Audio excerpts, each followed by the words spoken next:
The text came Thursday evening while I was reviewing Q1 financials in my home office. Claire, Easter brunch is family only this year. Michael's parents are flying in from Connecticut. His managing director might stop by. Having you there would create questions. You understand? I stared at the message for a long moment. Michael Chen, Goldman Sachs Vice President. My sister Claire's fiancé of 8 months. The man she'd been parading around like a trophy since their engagement party at some overpriced steakhouse in Tribeca. I typed back. No explanation needed. No hurt feelings expressed. Just acceptance. My phone buzzed immediately. Claire explained about Easter. It's probably for the best, sweetie. Michael's family is very established. You know how these finance people are. Dad, your mother and I think it's mature of you to understand. We'll save you some ham. I set my phone down and returned to the acquisition proposal from Meridian Capital. They wanted to buy my fintech company Payroute Analytics for $340 million. All cash. The deal would close in 6 weeks. My VP of Corporate Development had been negotiating for 3 months. Meridian's team was flying in Monday morning for final due diligence. Their managing director, Richard Walsh, would personally lead the meeting. I'd built Payroute from nothing. 5 years ago, I was a data analyst at a mid-tier consulting firm making $68,000 a year. I'd noticed a gap in the market. Small businesses couldn't access the kind of payment routing optimization that enterprise companies used. They were losing 3 to 7% of revenue to inefficient payment processing. So I'd built an algorithm. Started with freelance clients. Reinvested every dollar. Hired my first engineer when I hit $200,000 in annual revenue. Now we processed $8.7 billion in transactions annually for 12,000 clients. My family knew I did something with computers. They knew I had a little tech startup. They'd stopped asking questions years ago when my answers got too technical. Claire had always been the golden child. Phi Beta Kappa at Cornell. Consultant at McKinsey for 3 years before moving to a boutique strategy firm. She made $190,000 a year and never let anyone forget it. When she'd gotten engaged to Michael Chen, the family group chat had exploded with congratulations. Goldman Sachs. Wharton MBA. Vice President at 29. His parents owned a pharmaceutical company. I'd sent, congratulations. Happy for you. Claire had replied privately, thanks. I know this must be hard for you to watch. But you'll find someone eventually. I was 31. Single. No Ivy League degree, just a state school BS in mathematics. From the outside I probably did look like the family disappointment. What they didn't know. I'd been featured in the Wall Street Journal's Tech Founders Under 35 profile 3 months ago. Forbes had ranked Payroute number 47 on their fast-growing private companies list. I'd been invited to speak at FinTech Summit 2024 in Singapore. I kept it quiet deliberately. When you grow up as the overlooked sibling, you learn to move differently. You build in silence. You let results speak. And Monday, results would speak very loudly. Easter Sunday, I went to my favorite brunch spot in Brooklyn. A quiet French place where nobody knew me. I ordered eggs Benedict and read the Sunday Times. My phone stayed silent. No family photos. No updates. Around 2 p.m. my phone buzzed. Claire, Easter brunch photo. The image showed my parents, Claire, Michael, and an older couple I assumed were Michael's parents. Everyone in pastels and spring florals. Champagne flutes raised.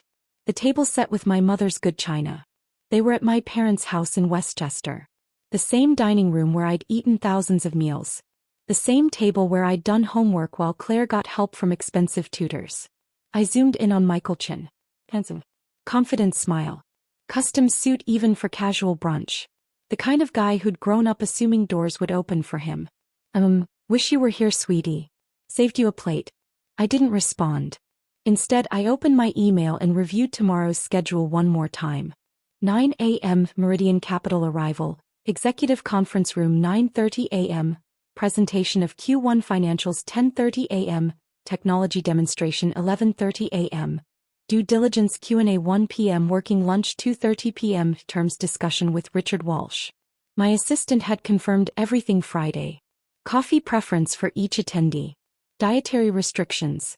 Car service from their hotel. Richard Walsh. Managing Director at Meridian Capital. Former Goldman Sachs partner. One of the most respected dealmakers in fintech investing. I'd researched him thoroughly. MIT undergrad. Harvard MBA. 30 years in finance. Known for personally leading major acquisitions. When Richard Walsh showed up, you knew the deal was serious. What I discovered during my research. Richard Walsh had left Goldman Sachs 3 years ago to launch Meridian. Before he left, he'd been the head of Goldman's technology, media, and telecom investment banking division. Michael Chen reported to that division. Which meant Richard Walsh was probably Michael Chen's skip-level boss before the transition. Possibly had hired him. Definitely knew him. I smiled at my Sunday brunch eggs. Tomorrow was going to be interesting. Monday morning arrived cold and clear. I put on my favorite suit, charcoal Armani tailored perfectly. Red statement heels. Hair pulled back in a sleek ponytail. The Wall Street Journal profile had described my style as understated power. I liked that. My driver picked me up at 7:30. PayRoute's headquarters occupied 3 floors of a renovated building in Soho. Exposed brick floor-to-ceiling windows, modern furniture. We designed it to impress. I arrived at 8:15. My executive team was already there. Meridian confirmed arrival for 9 a.m. sharp, my CFO Samantha said. Walsh is bringing 4 people. Legal, finance, tech due diligence, and an executive VP. Perfect. Presentation loaded. Ready to go. Q1 numbers are stellar. We exceeded projections by 23%. I walked into the executive conference room. My team had set it up flawlessly. Leather chairs around a glass table. Screens ready for presentation. Coffee station with premium beans. Pastries from the French bakery I loved. On the wall behind my seat, framed press coverage. The Wall Street Journal profile with my photo. Forbes fast-growing companies feature. TechCrunch article about our Series C funding. Business Insider piece on women-led fintech companies. The Wall Street Journal profile was the largest. Full-color photo of me in the same conference room, arms crossed, confident smile. The headline, How Rachel Morrison Built a $400 million fintech empire in 5 years. I changed my last name legally at 25. Morrison was my maternal grandmother's maiden name. My family still knew me as Rachel Chen. Yes. Same last name as Michael. Common Chinese surname. Pure coincidence. Or perhaps fate had a sense of humor. At 8:55 reception called. Ms. Morrison, the Meridian Capital team has arrived. Send them up. I stood at the elevator bank as the doors opened. 4 people emerged in business formal. 3 men, 1 woman. At the front, Richard Walsh. 62 years old according to LinkedIn. Silver hair, custom suit, the kind of presence that commanded rooms. He extended his hand. Ms. Morrison. Richard Walsh. Thank you for hosting us. Mr. Walsh. Welcome to PayRoute. I shook hands with his team. Please follow me. I led them to the conference room. Watched their eyes take in the space. The press coverage on the walls. The panoramic view of downtown Manhattan. Impressive operation, Walsh said, settling into a chair. His eyes landed on the Wall Street Journal profile. He studied it for a moment. I read this piece when it published. Compelling story. Thank you. Shall we begin? For the next 90 minutes my team presented. Samantha walked through financials. Revenue growth, profit margins, customer acquisition costs. Our CTO demonstrated the technology platform. Our VP of sales showed client testimonials and retention rates. Walsh asked sharp questions. His team took extensive notes. This was a man who'd built his career on evaluating companies. Nothing got past him. At 11:30 we broke for the Q&A session. Your customer concentration looks healthy, Walsh said. No single client above 4% of revenue. How do you maintain such strong retention with small business clients? I walked him through our customer success model. The white glove onboarding. The algorithm improvements that saved clients an average of $47,000 annually in payment processing costs. And you're completely bootstrapped until Series C? He asked. Correct. I self-funded through year 3. Series C was purely for expansion capital, not survival. Remarkable. He made a note. Most founders can't resist taking early venture capital. I wanted to maintain control. Build something sustainable rather than chase hypergrowth. Walsh nodded approvingly. It shows in your unit economics. We broke for lunch at 1 p.m. My team had catered from a Michelin-starred restaurant nearby. The conversation shifted to industry trends, regulatory changes, competitive landscape. Walsh was impressive. Encyclopedic knowledge. Strategic thinker. The kind of person who saw 3 moves ahead. You mentioned you left Goldman Sachs to start Meridian, I said. What drove that decision? I'd spent 30 years building wealth for other people, he said. I wanted to build something of my own. Deploy capital toward companies I believed in, with founders who reminded me why I fell in love with finance in the first place. Founders like me? I smiled. Exactly like you. Patient. Focused on fundamentals instead of hype. He paused. You remind me of myself at your age, actually, though you're significantly ahead of where I was. At 2:30, Walsh's team stepped out to make calls. He asked if we could speak privately. Of course. I closed the conference room door. He sat back studying me. Rachel Morrison.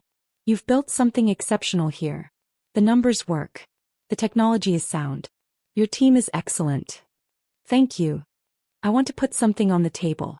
We came here prepared to offer $340 million as discussed. But after today, I'm recommending to my partners that we go to $385 million. All cash. 45-day close. I kept my expression neutral. Inside my heart raced.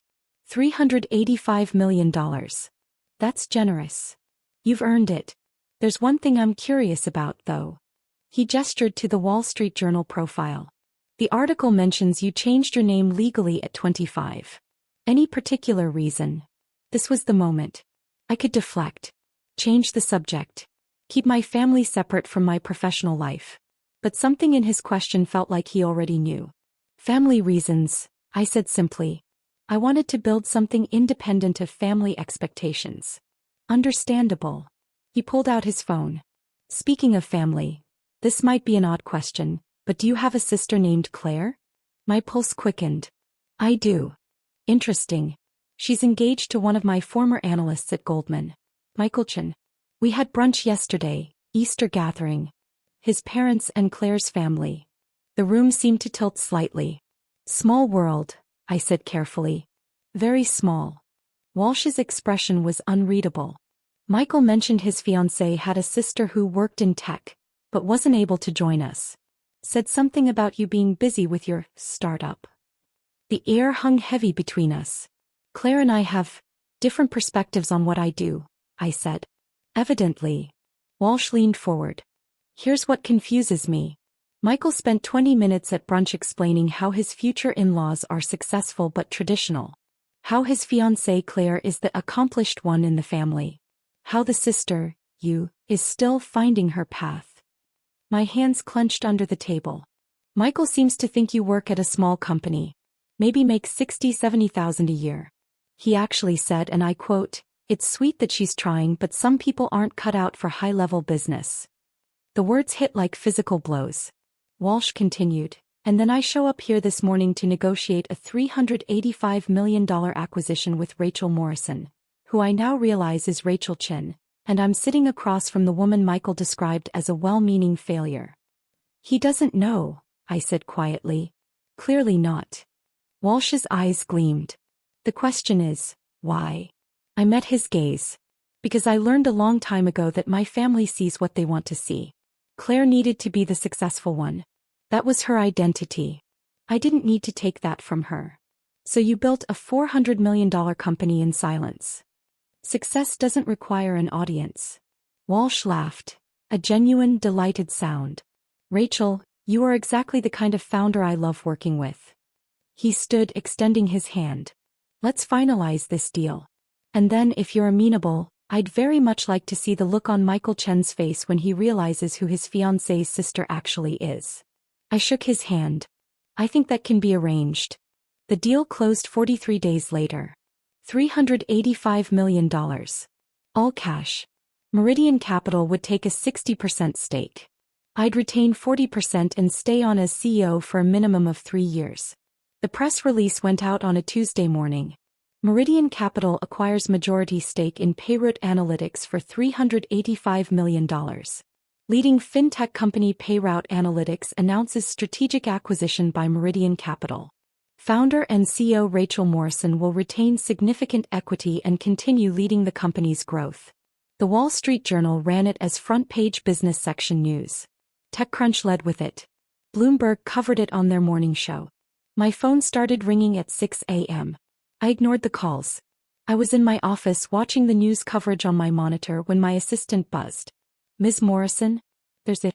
Michael Chen here to see you. He says it's urgent. He doesn't have an appointment. I checked my watch. 9:47 a.m. Send him up. 3 minutes later, Michael Chen stood in my office doorway.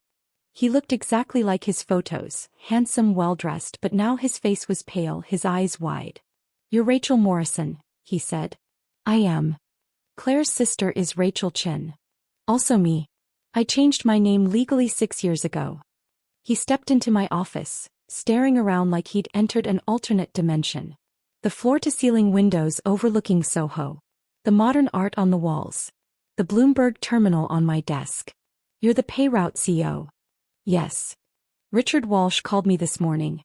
He asked if I knew that my fiancé's sister just closed a $385 million acquisition deal. He asked if I was aware that I'd described her as sweet but not cut out for high-level business at Easter brunch. I said nothing. Michael's voice rose. You let me say those things. You let Claire tell you not to come to Easter because you'd be awkward around finance people. You let your entire family think you're some kind of struggling tech worker. I never lied about what I do. But you never corrected us. You never asked. I leaned back in my chair. Michael, when's the last time anyone in my family asked me a single specific question about my work? He opened his mouth. Closed it. Claire knows I run a fintech company. She's never asked the name. Never asked about revenue or employees or funding. She knows I work with payment systems and decided that meant I was an entry-level analyst somewhere. Because you let her think that. No. Because she needed to think that. Claire's identity is built on being the successful one. The accomplished daughter. The one who made it. If I had told her the truth, that I built something worth $400 million while she was climbing the corporate ladder, it would have shattered her self-image. So you protected her ego by hiding your success? I protected my peace by not making my success her crisis. Michael stared at me. Richard Walsh thinks this is hilarious, by the way. He's telling everyone at Meridian about Michael Chen's fiancée whose awkward sister just became wealthier than everyone at the Easter table combined. Your concern seems to be about your professional reputation, not Claire's feelings. His face flushed. Do you have any idea how this makes me look? I vouched for Claire's family being normal, middle-class, respectable. Now my managing director knows I didn't even know my future sister-in-law is a major player in the industry I work in. Again, you never asked. Claire's going to be devastated. Claire's going to be embarrassed that she didn't know, I corrected. There's a difference. My phone buzzed. A text from Claire. Claire, we need to talk. Now. She knows, I said. Mom called her. Apparently, a friend saw the Bloomberg coverage and sent it to your parents. Your dad thought it was a different Rachel Morrison until he saw your photo. And now Claire's upset. She's in complete meltdown. She's been calling me non-stop. She thinks you deliberately hid this to humiliate her. I hid it to avoid exactly this conversation. You should have told us. Why? I stood walking to my window. So you could all treat me differently? So Claire could feel threatened? So my parents could suddenly be interested in my life after ignoring it for 30 years? I built this company because I'm good at what I do, not because I needed my family's validation. Family shares these things, Rachel. I turned to face him. Michael, let me ask you something. When you started dating Claire, she told you all about me, right? What did she say? He hesitated. Let me guess. My sister works in tech, but she's not really successful. She's still finding herself. Sweet girl, but not driven like me. His silence was confirmation. And you never thought to question that? Never thought it was strange that a 31-year-old woman in the New York tech scene might have accomplished more than Claire assumed? I trusted Claire's assessment. Exactly. You trusted her need to be superior more than you trusted the possibility that I might be competent. I walked back to my desk. Michael, I don't blame you. You saw what you expected to see. But don't stand in my office and tell me I owed you disclosure when you never bothered to look. He stood there visibly wrestling with something. Richard wants me to bring Claire to dinner this Friday. You, him, his wife, me and Claire. He says it's important for family dynamics in the deal. That's not about family dynamics. Richard wants to watch Claire realize who I am. Will you come? I considered. Where? Le Bernardin. 7 p.m. Le Bernardin. One of the most expensive restaurants in Manhattan. Where people went to impress. I'll be there. Friday evening, I wore a black Tom Ford dress and the Cartier watch I'd bought myself when Payroute hit $100 million in revenue. My driver dropped me at Le Bernardin at 6:55 p.m. Richard Walsh was already there with an elegant woman I assumed was his wife. He stood when I approached. Rachel, you look wonderful. This is my wife, Catherine. Lovely to meet you, Catherine said warmly. Richard hasn't stopped talking about your company all week. It's kind of him to be so enthusiastic. Kind nothing. He's got excellent instincts and you're exactly the kind of founder he respects. Michael and Claire arrived at 7:03. Claire wore a blush pink dress, expensive but trying too hard. Her eyes found me immediately and I watched the calculation happen. She'd clearly Googled me, seen the articles, done the math.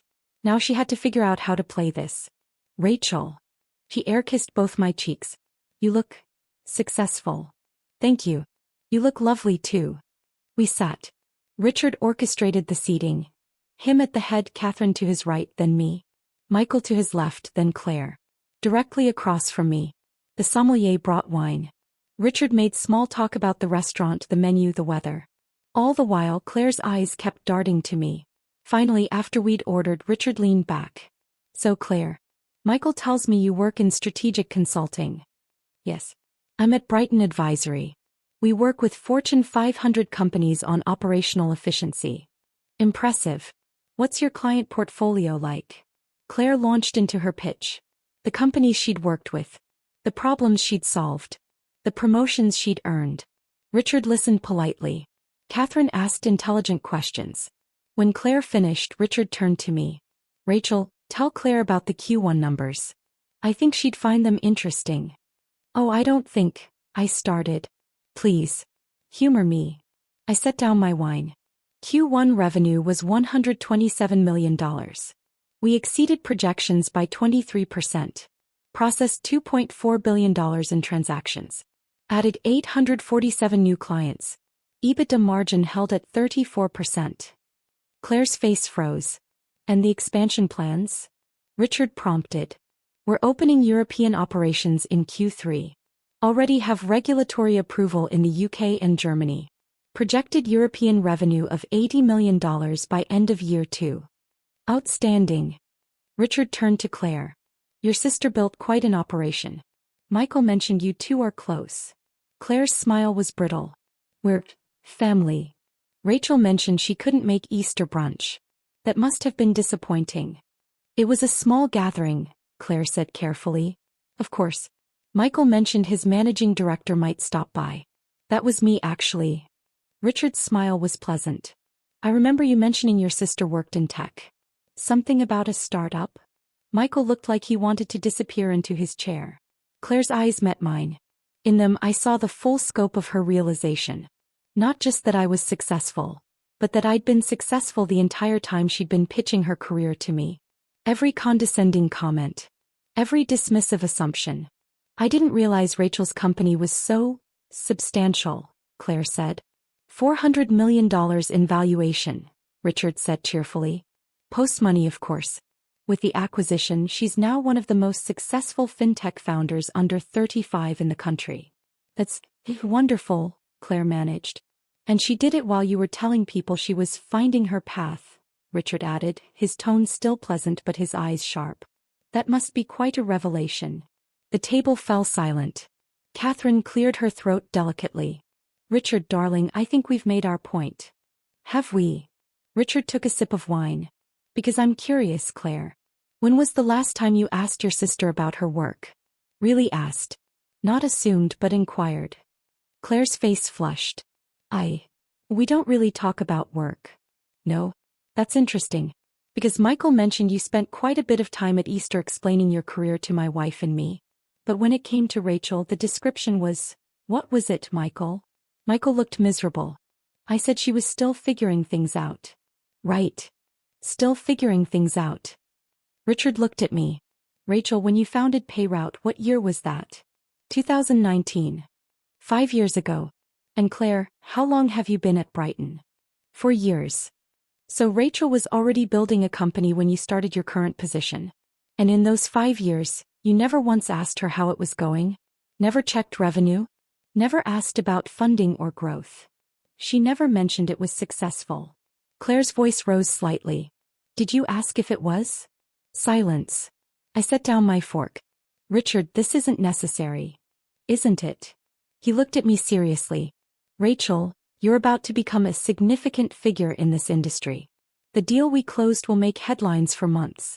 You'll be speaking at conferences, featured in magazines, courted by investors. And your family didn't even know you existed professionally. That was my choice. Was it? Or was it easier to let them underestimate you than to challenge their assumptions? The words hit harder than I expected. Catherine reached across the table, touching my hand gently.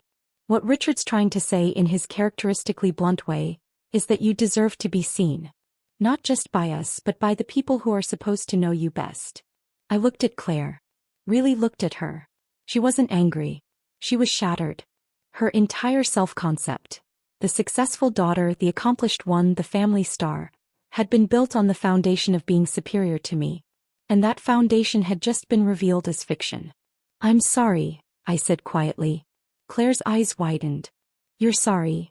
I let you build an identity around being better than me. That was unkind.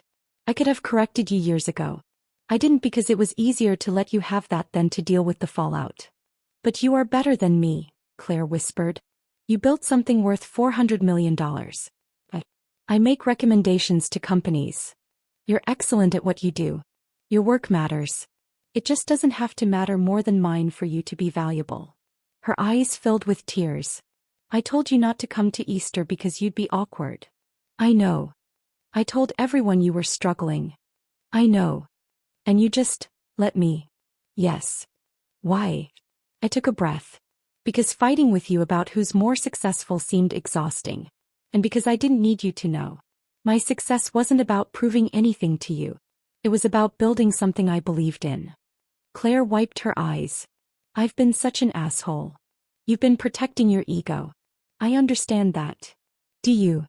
Claire, I spent my entire childhood watching you be the favorite. The one with the tutors and the prep school and the Ivy League admissions counselor. I wasn't angry about it. I just decided to build a different kind of success. Michael spoke quietly. Richard called me into his office Wednesday. He asked if I understood that I'd spent Easter brunch insulting one of the most successful founders in the industry. He asked if I made a habit of dismissing people without knowing their credentials. What did you say? I asked. I said I was an idiot who believed my fiancé's assessment without questioning it. He agreed. He's right, Richard said unapologetically. Michael, you're a bright analyst. But you have a blind spot when it comes to assuming competence. You assumed Rachel was unsuccessful because Claire told you she was. You never verified. In our industry, that's a fatal flaw. I know, sir. Do better. I will. Richard turned to Claire. And you're talented at your job. But talent without humility is just arrogance. Your sister built something extraordinary while you were convinced she was failing. That should teach you something about assumptions. Claire nodded, tears still streaming. The dinner continued, awkward but honest. We talked about Payroute's future. Claire asked questions, real questions, about the technology, the business model, the growth strategy. I answered them. By dessert, the tension had shifted into something else. Not resolution exactly, but the beginning of actual understanding. As we left, Claire pulled me aside. Can we have coffee? Just us. I need to actually know you. Not the version I invented. I'd like that. And Rachel, I'm sorry. For all of it. The dismissiveness. The assumptions. Telling you not to come to Easter. I forgive you. Just like that. Claire, holding grudges takes energy I'd rather spend building things. She laughed through her tears. You really are better than me. No. I'm just different. And that's okay. 3 months later, Payrout's European expansion launched successfully. Claire attended the celebration dinner I hosted. She brought a gift, a framed photo from Easter brunch but photoshopped to include me at the table. Revisionist history? I asked, smiling. Corrected history, she said. This is how it should have been. Mom and Dad had called after the Bloomberg article. Dad cried. Mom asked 1,000 questions. They wanted to understand finally who I'd become while they weren't looking. I told them. Patiently. Honestly. Were we fixed? Well, families don't fix in 3 months. But we were honest. And that was a start. Michael sent me a client referral. A Goldman Sachs portfolio company that needed payment optimization. I gave them a friends and family discount. The relationship between us would always be slightly awkward, but it was functional. Richard Walsh became a mentor. He introduced me to contacts, advised on strategy, and never once let me forget that success was meant to be visible. Stop hiding, he told me over coffee one morning. You built something incredible. Let people see it. So I did. I accepted the speaking invitation at FinTech Summit 2025. I did the Fortune magazine cover story about women in tech. I let the Wall Street Journal profile my journey from overlooked daughter to industry leader. And when people asked why I'd kept quiet for so long, I told them the truth. I wasn't ready to be seen until I was sure of who I was. Success doesn't require an audience. But once you're certain of your foundation, there's power in letting people witness what you've built. Claire called me the night the Fortune cover released. You look incredible, she said. Thank you. I'm proud of you. I should have said that years ago. You're saying it now. That matters. Rachel. Yes. Next Easter. You're coming. No excuses. And I'm telling everyone exactly who you are. I smiled. I'd like that. Because ultimately that's what I'd learned. You can build success in silence. You can protect yourself by staying small in others' eyes. You can avoid conflict by accepting their limited vision of who you are.